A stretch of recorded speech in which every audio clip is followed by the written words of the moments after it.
নবীজির একদল সাহাবী এক জায়গায় গেছে যুদ্ধে, জেহাদে। যাওয়ার পর তাদের খানা শেষ হয়ে গেছে। খানা শেষ হয়ে যাওয়ার পর এমন অবস্থা হয়েছে, মুসাফির মানুষ, খাবার নাই। পাশে খ্রিস্টান পল্লী আছে, তাদেরকে গিয়ে বললেন যে আমাদের একটু খাবার দাবারের ব্যবস্থা করা যাবে কিনা। খ্রিস্টানরা সরাসরি না করে দিল, না, আমরা তোমাদের কোনো খাবার দাবারের ব্যবস্থাপনা করতে পারবো না। ইতিমধ্যে তাদের নেতা যিনি, ওই নেতাকে বিচ্ছু কামড় দিচ্ছে। বিচ্ছু কামড় দেওয়ার পর সমস্ত ডাক্তার কবিরাজ আনে, কাজ হয় না। তারা পরামর্শ করলো, পাশে একদল মুসলমান আছে, তাদের মাঝে কেউ যদি ঝাড়ফুঁক করে, এই ঝাড়ফুঁক কেউ করতে পারলে তাকে আমরা নিয়ে আসি, দেখি ঝাড়ফুঁক করার পর কোনো কাজ হয় কিনা। মুসলমানদের সদস্য সংখ্যা ছিল মোটামুটি অনেক।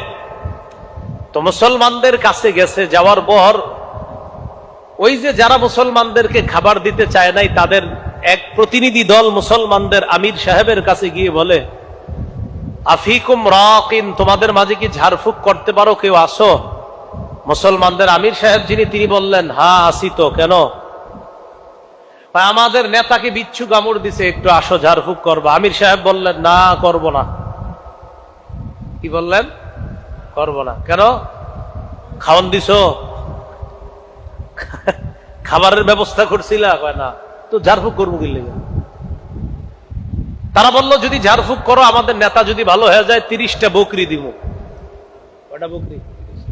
30। এখন খানা দিতে চায় না আগে, এখন কয়টা বকরি দিবে?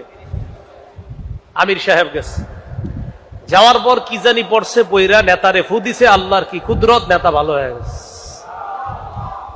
বকরি পাইছে, পাওয়ার পর সাহাবায়ে কেরাম চিন্তিত হয়ে গেলেন, ঝাড়ফুঁক কইরা বকরি পাইলাম, এখন খাওয়া যায় যাচ্ছে কিনা এই মাসালা তো জানি না, চলো নবীজির কাছে যাই। সাহাবীরা নবীজির কাছে গেলেন, ইয়া রাসূলুল্লাহ, ঝাড়ফুঁক করলাম, বকরিও পাইলাম, তারা খাওয়ান দিতে চায় নাই, পরে আমি শর্ত দিয়া ফু দিছি, পরে খাওয়ান দিছে, মানে বকরি দিছি। হুজুর, এই বকরি খাওয়া যায়? নবীজি বললেন, তোমরাও খাও, আমার জন্য রাখো।